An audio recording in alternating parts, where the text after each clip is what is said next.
Ok. Bien, vamos a ver los tipos de procedimientos que hay en el proceso laboral y vamos a comenzar con una visión panorámica. Es probable que algunos ya se acuerden, pero a ver, en rigor tenemos 5 procedimientos, 3 que son declarativos y 2 que son para, uno, el cumplimiento de la sentencia y el otro para la ejecución de los títulos ejecutivos laborales. El primero que vamos a estudiar es el de aplicación general por una razón muy sencilla. Si ustedes recuerdan cuando vimos el artículo 432 del Código del Trabajo, aquel artículo es el que nos permitía, cuando estamos en otro procedimiento, los llamados especiales, como el de tutela laboral o el de monitorio, ir a buscar normas procesales que nos falten en estos procedimientos al procedimiento de aplicación general. Así que parece de perogrullo aprenderse este primero, no porque sea el más grande ni aplicación general, sino porque efectivamente sabiendo este vamos a ver cómo llenamos los eventuales vacíos, espacios o dudas que nos puedan surgir en los procedimientos especiales. Después vamos a entrar al de tutela laboral, que adelantaremos, solamente adelantaremos, que es el procedimiento de aplicación general con algunas variaciones que son muy sustantivas en todo caso, pero que es el procedimiento de aplicación general. Y finalmente el monitorio, un procedimiento pequeñito, algo vilipendiado, digamos, en su historia, la vamos a montar ahí, pero tiene mucha aplicación. Curiosamente, para los compañeros que son de Santiago, contarles que como ya algo adelantamos en la clase pasada, me parece, en la diferencia entre el procedimiento de aplicación general y el procedimiento monitorio solo es la cuantía. No tiene ninguna diferencia de materia, solo la cuantía. Entonces, se va a dar algo que ya ustedes estarán sospechando, digamos. En las regiones donde se gana poco, donde los sueldos son muy bajos, como por ejemplo la región del Maule, que una de las remuneraciones más bajas se dan por esta región, la mayor cantidad de los juicios van a ser monitorios. Y en Santiago, la mayor cantidad de juicios van a ser de aplicación general, que no significa que la gente de Santiago sea más rica o que los trabajadores ganen mucho más dinero, porque el costo de vida también es muchísimo más alto. Y luego de terminados los declarativos, si todo está bien, vamos a revisar cómo se cumple una sentencia laboral. ¿Cuál es el procedimiento, los cuestionamientos que hay? Porque además deben saber de que, para ponerles un ejemplo, solamente un ejemplo, tanto de los cumplimientos de la sentencia como la ejecución de los títulos laborales, eh, en la Oficina de Defensoría Laboral de Curicó, al día de hoy, números más, números menos, deben haber unas 250 causas en fase declarativa, es decir, que están en aplicación general, en tutela laboral o en procedimiento monitorio. Y hay alrededor de 600 causas que están en cumplimiento de la sentencia o en la ejecución de un título ejecutivo, para que tengan una idea de que si bien esos procedimientos van muy ligados a los ejecutivos del Código de Procedimiento Civil, no es menos cierto que resulta interesante verlos atendidos las cifras y la estadística que les acabo de mencionar.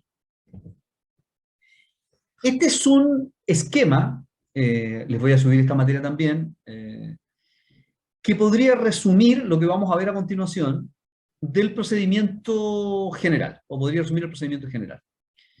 Vamos a ver que hay una demanda que tiene una relación circunstanciada de los hechos, vamos a analizar qué significa esta relación circunstanciada de los hechos, porque es una modificación al tipo de demandas que normalmente se hacen.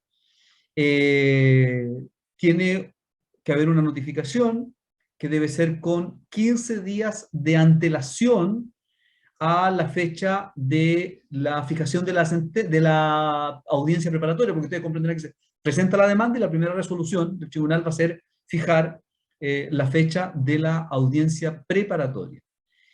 Y esa fecha que se pone es por decir, el punto de partida para contar hacia atrás 15 días que debe ser la notificación de la demanda.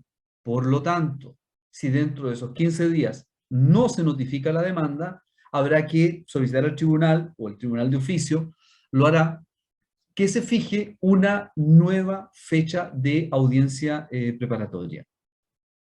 Ahora, la contestación de la demanda laboral tiene una característica bastante particular y es que debe ser contestada de acuerdo a lo que señala el artículo 452.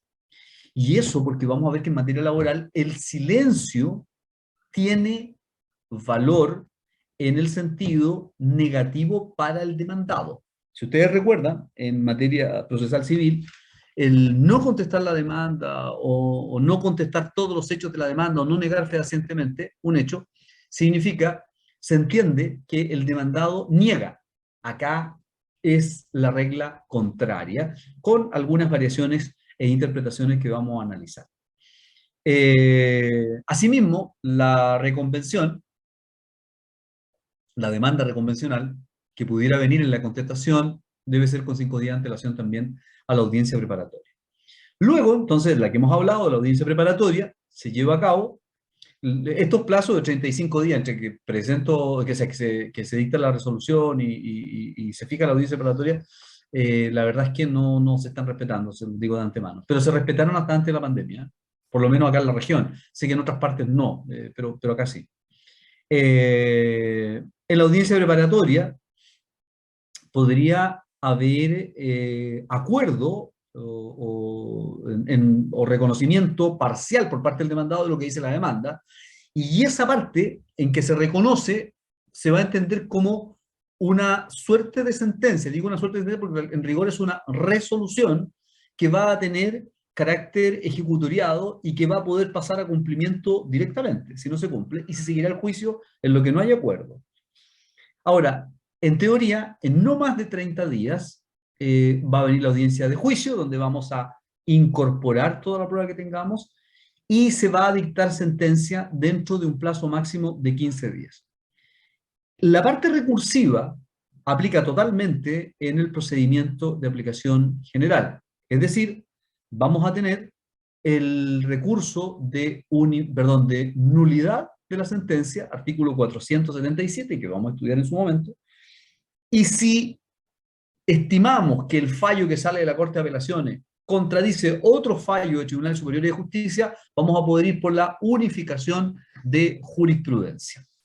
Ese es el esquema básico del procedimiento de aplicación general. No vamos a detenernos en este, porque lo vamos a ver en su momento, el de tutela de derechos fundamentales y el monitorio. Quiero hacerles una consulta. ¿Hace cuánto tiempo vieron los procedimientos laborales? Más o menos. Chicos, alguien que participe. Yo hace 2 años. En tercero. Ya, hace 2 años. Y el año pasado en ejecutivo también se vio algo del proceso laboral. Ah, perfecto. Ya, Sí. muchísimas gracias. Para ir, les pido que yo doy por sentado que entienden perfectamente cada audiencia o el procedimiento. Lo vamos a pasar acá, pero si tienen alguna duda, por favor, me interrumpen. ¿Ya? Espérate. Ya. A ver, el procedimiento por audiencia o el proceso por audiencias es un avance que se ha hecho en el proceso, los procesos a nivel general. Entre otras razones, por lo que ya hemos hablado, de la necesidad de terminar con la escrituración y pasar a la oralidad. La oralidad, como revisábamos en algún momento, tiene características súper importantes para efectos de poder evitar dilaciones en el procedimiento, con este intercambio epistolar, como hemos dicho, entre la parte demandada y la parte demandante, donde uno no sabe si el que resuelve es el juez o un funcionario del tribunal. Tiene que ver, por tanto, el procedimiento con audiencia con la presencialidad, aunque sea mediatizada a través del sistema informático, pero tiene que ver con eso, con el hecho de que podamos preparar los juicios con protagonismo total de las partes y del juez. Y que cada incidente que se produzca se resuelva ahí de inmediato. Y en este procedimiento, el procedimiento de aplicación general, se establece entonces una primera audiencia donde vamos a preparar todo el juicio. Nos vamos a dedicar solo a preparar el juicio. Cuáles van a ser los hechos a probar, cuáles van a ser los medios de prueba y una serie de circunstancias. Vamos a fijar el debate. Por lo tanto, se van a distinguir en la estructura del procedimiento por audiencia algunas etapas. La primera etapa que en Chile llamamos introductoria o preparatoria, en esta etapa se admite la demanda, se notifica y se contesta. Ahora, es posible que en esta primera etapa el juez determine que la acción ha precluido, perdón, ha caducado, mil disculpas, ha caducado.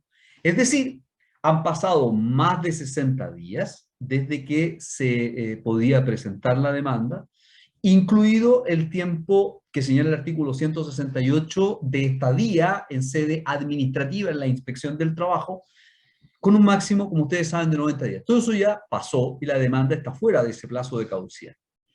El juez entonces va a rechazar la demanda y por lo tanto a la parte demandante solo le va a quedar apelar de esa resolución, que es uno de los escasísimos casos en que la apelación tiene lugar en materia laboral, que es cuando se dicta una resolución que pone término al juicio o hace imposible su continuación, como es el caso este, que la declara caduca. Eso es súper importante tenerlo presente.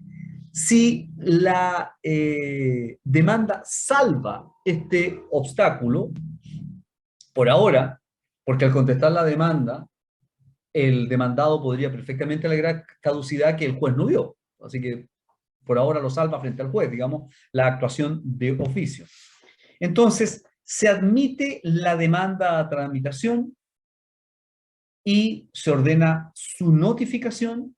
Ya vimos las notificaciones, recordarán que primero es personal, si no se va a notificar por el artículo 437, que tiene la característica ese artículo, de que la persona va y si determina que es el lugar donde se ejerce la profesión u oficio del demandado, donde está la empresa, qué sé yo, deja una copia y está notificado. 437 y sirve tanto como la notificación personal, no tiene que volver al tribunal, a que por el 44 el Código de Procedimiento Civil vaya de nuevo al receptor. Así que se hace todo en un acto, o la demanda personal o esta por el 437. Y resulta evidente que cuando no podemos notificar a una persona, ustedes lo saben, o el número de demandados es muy alto, se puede notificar por aviso, que analizamos la notificación por aviso en sede laboral. En esta etapa es donde, ya vamos a analizar el detalle, pero es donde entonces se admite la demanda, se notifica y corresponde que se conteste. Es una etapa eminentemente escrita, al menos en el procedimiento de aplicación general, porque recuerden que la demanda en sede monitoria se contesta oralmente. En materia de derecho comparado, existe una institución re interesante, no sé si la conocen ustedes, pero me parece muy interesante porque hay personas que han planteado trabajar en este tema. Fíjense una cosa, en el procedimiento monitorio, lo vamos a ver, es requisito de procesabilidad que el trabajador haya presentado el reclamo en la inspección del trabajo. Lo que significa que eventualmente va a haber una audiencia y que en esa audiencia eventualmente se puede llegar a acuerdo. Es decir, en sede administrativa se podría llegar a acuerdo y evitar todo el juicio. Hay como una tendencia también, como ustedes saben, a evitar los juicios. Se está buscando la mediación, se está buscando ¿cómo se llama? La partición de los llamados jueces, los jueces árbitros, los jueces partidores, para evitar todo lo que sea juicio, tratar de sacarlo de los tribunales. En realidad es un ahorro que se están buscando el Estado o los distintos estados, porque se ha considerado que la justicia parece que es cara o no vale la pena lo que se paga por ella, en fin. Pero, y en el derecho comparado específicamente en el derecho en Estados Unidos, está los procedimientos del discovery, del descubrimiento, y que tiene unas características re interesantes que podríamos ver y que se parecen en nuestro país en el futuro y que se parecen en algún sentido solamente, a lo que ocurre al interior de la inspección del trabajo cuando se presenta el reclamo y viene el comparendo. En primer lugar, es una fase pretrial, para decirlo en inglés, digamos que anterior al juicio. Segundo, ambas partes deben tener, o se busca, que tengan la mayor información posible y pruebas sobre la controversia y puedan comprobar la solidez de sus teorías del caso. Para que lo entiendan así, en este Discovery Devices, usted puede ir a la oficina de su colega, está debidamente regulado, y usted le dice, mira, sabes que yo tengo un juicio laboral y la verdad es que el trabajador lo despidieron, no hubo carta, qué sé yo, entonces por lo tanto te vamos a demandar. Es posible que lleguemos a un acuerdo antes y eso todo, reitero, está debidamente regulado con acta. Y la demandada le podría decir, oye, yo lamento mucho informarte, mira, aquí te presento que nosotros le mandamos la carta hasta el comprobante de la carta, pero además tengo otra cosa, digamos. El trabajador no firmó finiquito. ¡Oh! Y sin reserva. Y se evita a usted esa sorpresa en sede judicial. ¿Pasa eso? Sí, pasa. Pasará, no sé, por ejemplo, en el tema de que la carta no le llegó al trabajador y que después en la audiencia preparatoria la demandada presenta el comprobante de envío a través de Correos de Chile de la carta al domicilio que el trabajador tiene registrado en el contrato y además tiene el comprobante de que se envió a la inspección del trabajo copia de la carta, y todo lo que dice el 162, y hasta ahí llega el juicio y después uno no haya cómo seguir. Entonces, este procedimiento de discovery podría implementarse en Chile y se parece un poco a lo que hay en la inspección del trabajo. Si alguna vez les ha tocado, o alguna vez les toca, porque los abogados prácticamente no vamos a la inspección del trabajo, pero en la inspección del trabajo, cuando pone el reclamo, por ejemplo, por el despido, que es el más común de los juicios laborales, el trabajador y va el empleador o el reclamado a la sede administrativa y se juntan los dos, la inspección obliga, hay todo un listadito de cosas que obliga al empleador a llevar. Y tiene que llevar la carta, el comprobante del envío por correos de Chile al domicilio del trabajador, le piden que lleve una serie de libros de asistencia, una serie de antecedentes. Y que es posible que si ese trabajador en esa sede fuera acompañado por abogado, a lo mejor ahí mismo se daría cuenta uno si va para juicio o no va para juicio. Los dos abogados dirían, oye, lleguemos a un acuerdo acá. Y no evitaríamos todos estos juicios con demandas, contestación de demandas y finalmente llegar a la audiencia. Es extraordinariamente flexible este procedimiento, se puede llegar a acuerdos que eviten el juicio, principalmente el mecanismo de discovery es la petición documental y la de deposiciones, que en el fondo es confesional respecto de las partes donde usted le puede preguntar a la contraria. Y eso pasa en la inspección del trabajo. Entonces, podríamos decir que ya tenemos algo del Discovery Devices en nuestro país digo, a propósito del reclamo y la posterior audiencia en la dirección del trabajo. Espero que eso haya quedado prácticamente claro. La segunda etapa, porque ahí estábamos, acuérdense que en la demanda, contestación de la demanda, qué sé yo, es la etapa ya propiamente oral o por audiencias, donde se produce el debate que tiene la característica de ser público, porque además es un principio formativo del derecho laboral. Se practican las pruebas, se ofrece y o incorpora, dependiendo, porque si hay audiencia única del monitorio, se hace todo ahí, se ofrece la prueba y se incorpora ahí mismo. Si estamos en una aplicación general, en una audiencia se ofrece el documento tanto y en la audiencia de juicio se incorporará la respectiva. Se escuchan los alegatos de conclusión, eh, que, a ver, como el alegato de clausura que habrán escuchado en algunos procedimientos, acá se llama observaciones a la prueba, que la deben reconocer como título en el procedimiento civil, se llama observaciones a la prueba, que esas se hacen obviamente por escrito y de acá se hacen verbal. Y luego se dicta sentencia. Todo en audiencia ante el juez. En primer lugar, estas audiencias van a cumplir la primera función de ubicar la controversia y la competencia. ¿Por qué van a ubicar la controversia? Porque en esas audiencias, si es la preparatoria o es la única del procedimiento monitorio, en esa audiencia se va a establecer qué hechos no son discutidos por las partes, que vamos a denominar convenciones probatorias, y que por lo tanto no tiene ningún sentido lógico acogerlos a prueba. Y se van, por otro lado, a establecer dónde están los hechos sustanciales, pertinentes y controvertidos que harán que el juez los fije como objeto de la prueba que las partes puedan incorporar. Lo segundo es que en estas audiencias también se va a precisar y aclarar cualquier punto que aparezca de la demanda o de la contestación de la demanda. Mis queridos alumnos y alumnas, desde el hecho de que los abogados tenemos la costumbre enraizada de usar formato para todo, hasta para las cuestiones más simples, y que por lo tanto usted sabe que en el cortar y pegar algo te queda del pasado. Y desde ese punto de vista, cuando nosotros presentamos la demanda, a veces nos queda algo, entonces el juez dice, colega, ¿puede aclarar a qué se refiere con tal punto? Ah, señoría, es un error de tipeo, entonces queda en acta, qué sé yo. Ahora, si el error es mayúsculo, como por ejemplo que usted señaló un lugar de trabajo distinto del trabajador, ese no se corrige por tipeo. Ahí eso puede hacer que pierda el juicio, incluso.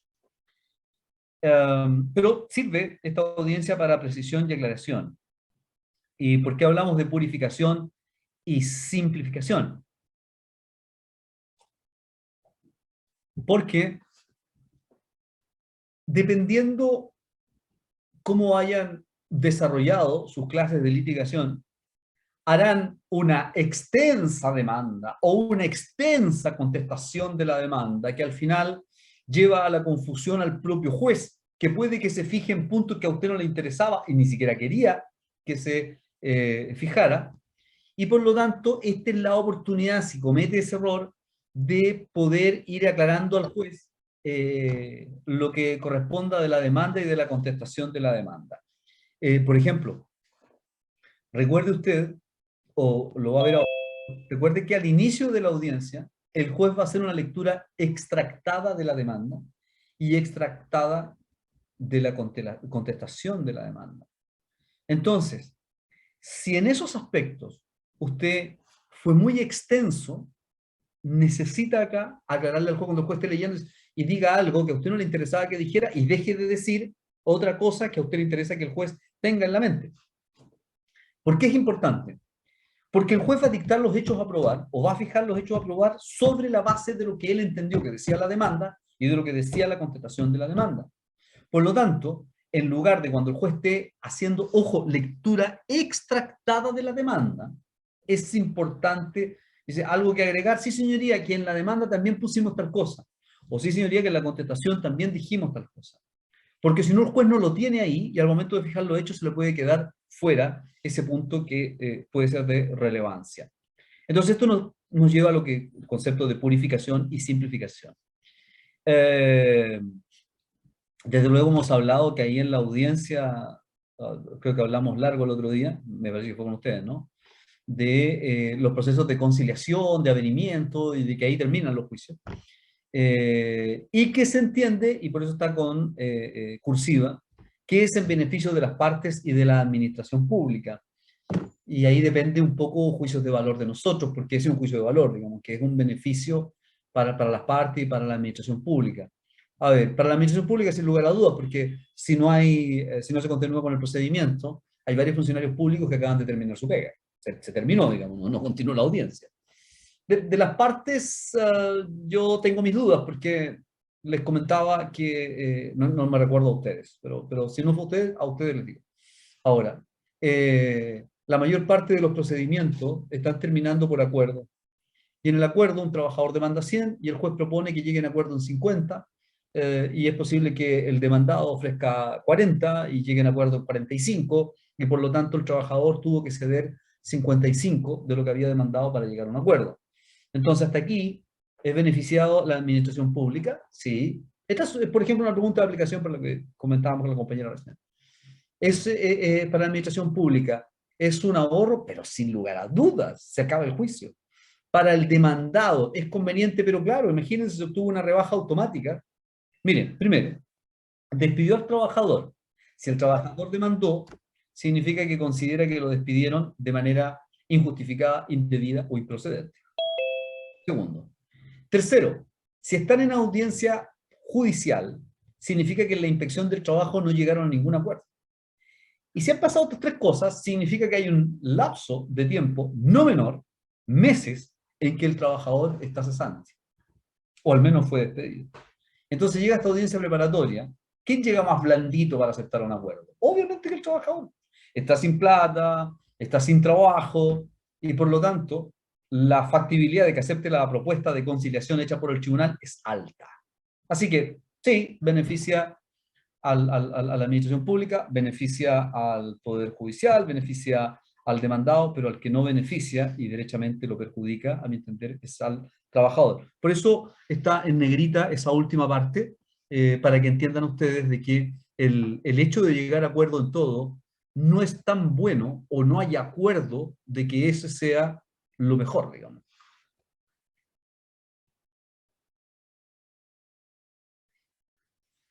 ¿Cuáles son las características de este proceso por audiencia? Para entenderlas, no para memorizarlas, por favor. Eh, bueno, por de pronto, ustedes saben que está, ya hemos dicho, el protagonismo de las partes, del juez, y además también, una cuestión no menor, es que se produce la evaluación, esto es mucho más de práctica que de teoría procesal, se produce la evaluación de la actuación del abogado en juicio, porque normalmente su cliente está ahí, los está viendo.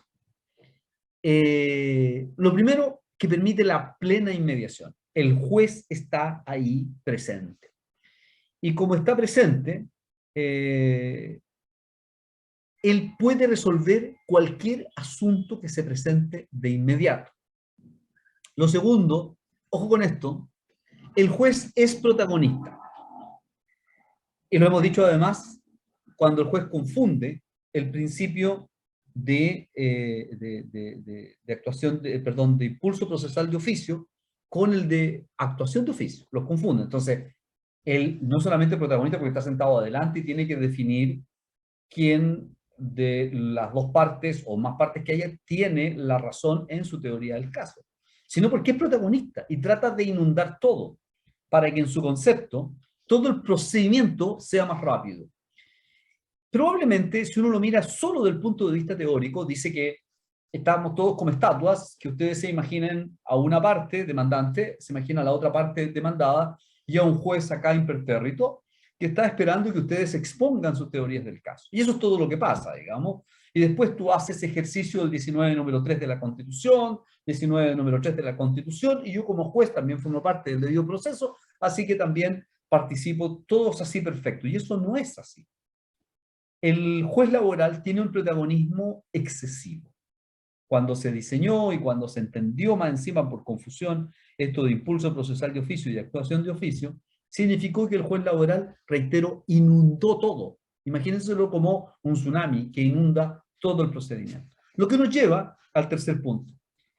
Los abogados litigan directamente, están ahí, no a través de intermediarios ni de escritos, y deben salvaguardar su protagonismo.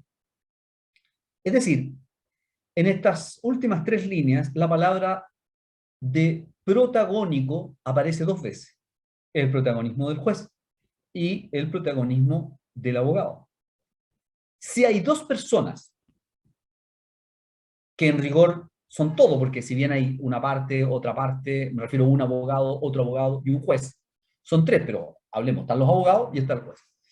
Lo que estamos diciendo ahí es que necesariamente hay un conflicto. No todos pueden ser protagonistas.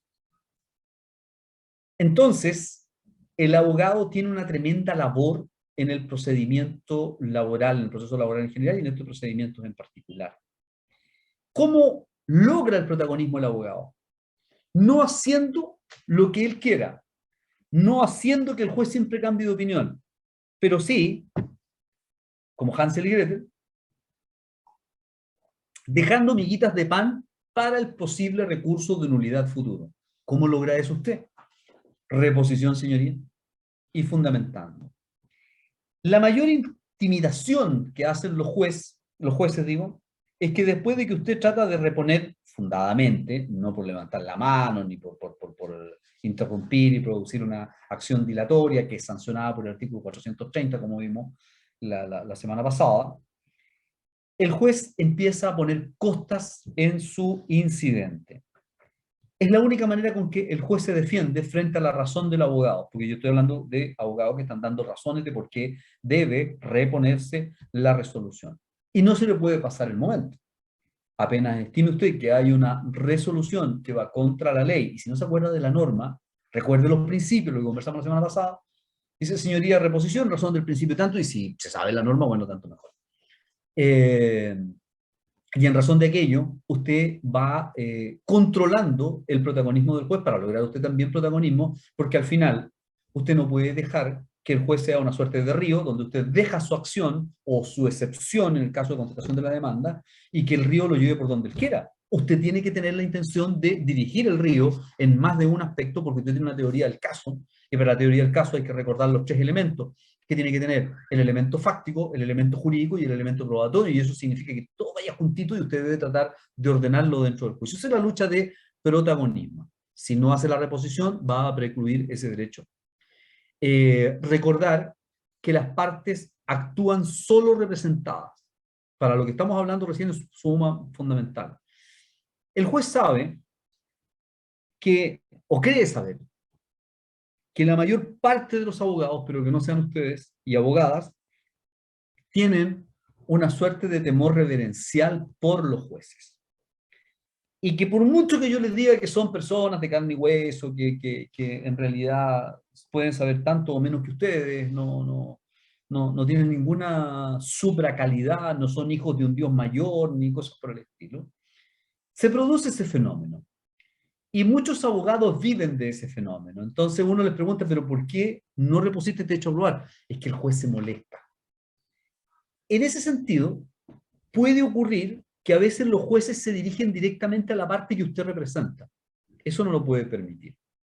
En un procedimiento por audiencias, le reitero, el conflicto usted no lo tiene con el abogado al frente. Ese es casi accidental. Casi. El conflicto lo tiene con el juez. Sea porque el juez ya tiene su propia teoría del caso, porque si tiene todo el poder para dirigir la audiencia, el riesgo de que tenga su propia teoría del caso está ahí, dando bote al lado, digamos. O sea, porque en definitiva el juez está escaso de tiempo, no quiere tomar esta audiencia y empieza a apurar y apurar y apurar y lo intimida a usted si presenta reposición porque le está trazando el juicio y le tendrá que dar a usted su pelea. ¿Cuándo se produce este fenómeno, queridos alumnos y alumnas? Bueno, abajo puse ahí en rojo, más una lucha contra el juez que con la contraria. ¿Cuándo se produce este fenómeno? Cuando el abogado o la abogada consideran que el juicio que tienen en ese momento, en ese juzgado, es todo lo que hay. Ese es su techo. Si usted cree que los juicios terminan en los juzgados, no sé, consígase la dirección del juez o la jueza, le manda chocolate, vino, flores, lo que quiera, porque quiere quedar bien con él. Pero los juicios no terminan ahí. Y no se acostumbren a eso. Si usted se acostumbra a que los juicios terminan en la Corte Suprema, entenderá que la opinión del juez de la instancia es una opinión. Y que por lo tanto usted le puede disputar el protagonismo de la audiencia. Él tiene derecho a ordenarla, pero siempre de acuerdo a la Constitución, de acuerdo a la ley, no de acuerdo a su criterio personal. Si usted tiene ese criterio, si el juez se enojó con usted, o el juez te dice que le tomó antiestima, que le tomó distancia, que le tiene mala derechamente el juez, no se preocupe, le queda la Corte de Apelaciones y la Corte Suprema, y va a aprender a litigar con una tranquilidad increíble. Imagínense que ustedes, cada vez que dieran un certamen a final de año o a final de semestre, ustedes tuvieran la tranquilidad de que si les rechazan el certamen ahí, ustedes pueden apelar o irse recurso de nulidad de la nota que le pusieron a otra instancia superior. Y que conocen antecedentes que se han dado vuelta las notas ahí. Y además que hay otra más arriba. Se tramita con mucho más tranquilidad. Pero cuando usted piensa, y sabemos, en los certámenes ahí se nos va todo, digamos. Claro, uno va con cierto temor. Y es un poco lo que nos meten en la cabeza con el recurso, perdón, con el examen de grado. Uno dice, si usted lo da 3 veces y las 3 veces le va mal, se acabó. Bueno, no sé cómo sea el examen de grado ahora, pero en mi tiempo era así. Tú dabas 3 ramos, te iba mal en uno, 0 aprobado, empezabas con los 3 de nuevo por segunda vez, y si pasaba lo mismo, por tercera vez los 3 de nuevo, y ahí si te iba mal en uno ya se reprobaba el examen de grado y se terminaba la carrera, digamos. Es bastante más trágico que hoy día. Así que por lo tanto, tiene que ver mucho con la visión que tengamos de cómo llevamos un juicio solo en el juzgado o pensamos en las cortes. Calamandrei, Piero Calamandrei, en una frase que especialmente yo considero bastante completa, resume el alcance de la oralidad. Dice, nosotros sabemos que para superar todos los obstáculos y todas las dudas, no hay nada mejor que quitar de en medio a los intermediarios. Y el papel escrito, intermediario se refería cuando estaban los actuarios en los tribunales, y el papel escrito. Yendo a tratar el asunto personalmente. ¿Se acuerdan del Discovery? Él no se refiere a que vayan a un juzgado, puede ser el Discovery. Con un cuarto de hora de coloquio, se adelanta más que con un mes de gestiones epistolares. Aun cuando no se llegue a entenderse inmediatamente, se consigue siempre encontrar el nudo de la cuestión. Por último, nos ponemos de acuerdo en qué específicamente no estamos de acuerdo, que es tanto, como decían antes, donde hay acuerdo entre demanda y contestación o cosas que no se discuten, y dónde centramos el debate, cuál es el conflicto de relevancia jurídica o el hecho sustancial, pertinente y controvertido, que es tanto como haber hecho más de la mitad del camino hacia el acuerdo.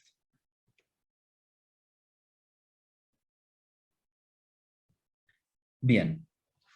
Y con Calamandrei, le voy a pedir que nos tomemos 10 minutitos, si es posible. Volvemos 20 para las 7, chicos. Sí, profesor. Gracias. Y 20, o sea, en unos 7, 8 minutos más nomás. Tengo que hacer un llamado telefónico y volvemos.